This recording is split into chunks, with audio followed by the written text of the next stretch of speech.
Ty, JR seemed to have a tough night tonight. What did you see out of him, especially on defense? I don't know. You got to look at the film, but, a few miscommunications. Of course, he didn't shoot the basketball well, but, it's hard to get in the rhythm, if you're not, getting consistent touches. So, not too much worried about his shot. We know he can make shots, but just communication defensive-wise. Did you at all feel like some of your guys lost their composure as the game went on? We've been here before, so we got to keep our composure, like you said, and I thought we did. I thought down the stretch we took some bad shots. Being down 7 or down 9, with 9, 10 minutes, that's a lot of time. So I thought we took some rush shots. Didn't close the half well the first half. We had a chance to go up double figures going into the locker room and didn't really close the half the way we wanted to close it. And then they had a big offensive, third quarter scoring 36 points, so that's way too many.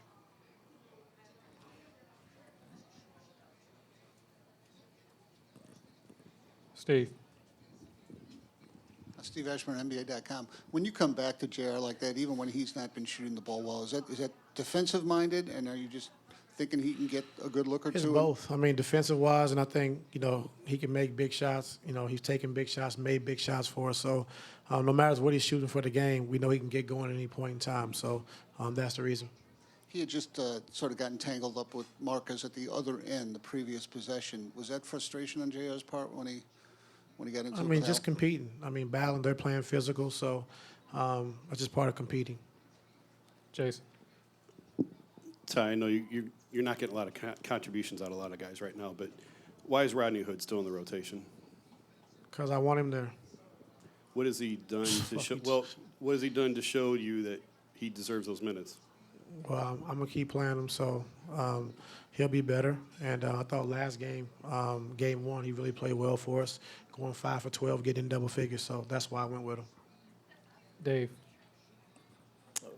Ty, outside of LeBron and Kevin, where do you think you can get consistent offense moving forward in this series? I thought Kyle came in and gave us a good first half. His movement created a lot of confusion.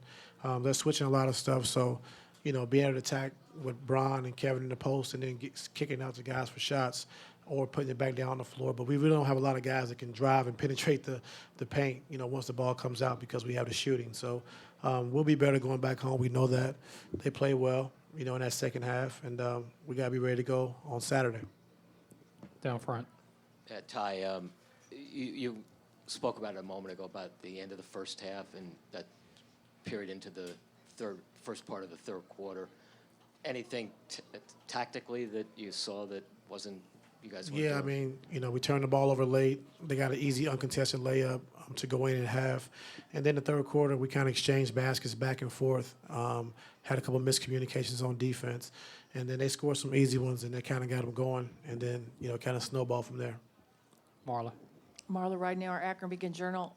The physicality was kind of brutal the whole night. How did you think you guys handled that? And we got to be tougher. I think they're playing tougher than we are. We see that. They're being physical. They're gooning the game up, and we got to do the same thing. So we got to be tougher mentally and physically. Back middle. Coach, you were asked back here before the game if you could sustain a bad game from LeBron and still win. When he has a great game like that and you still lose, is that almost worse? Or, just what did you think of his effort and everything tonight? I thought he played well. But they played better than we did tonight. So, when he usually has a performance like this, we usually win games. But tonight, we didn't shoot the ball extremely well. But, then again, he played well, and other guys they'll be ready to go when we get home. So. Back down front. Ty, right here. What did you generally think of Marcus Smart's impact on tonight's game? The same impact he always has, just, winning basketball. He makes winning plays. He makes tough plays. Like we said before, if it's 50-50 balls, he's going to get it. If it's a loose ball, offensive rebound they need to have, he's going to get it. So we got to be able to find someone who can match his toughness. Dave. Ty, what was your level of concern after LeBron had that collision with Jayson Tatum, and did you check in with him, and what was he saying about how he was feeling afterwards? I haven't talked to him afterwards, but it was a tough collision. Knocked his head, sideways, and of course he came back. But when he came back, I don't think he had that same punch that he had before he left. as far as attacking the basket, playing with that force and power we talked about at shoot around. So we'll see how he feels. Anything else for Coach Lue? Last one in the back, Gary.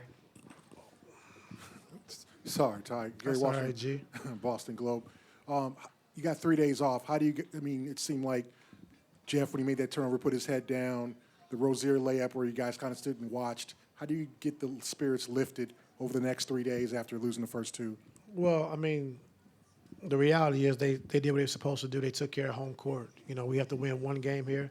That's our mindset. But, going back home, we know we'll play better. They've shown they haven't played that well on the road. In the playoffs, they played great at home. So we got to come out swinging. We got to be aggressive. I think we got to be physical, and we got to have a physical mindset. That they're coming in playing tough, they're aggressive, and we got to match that.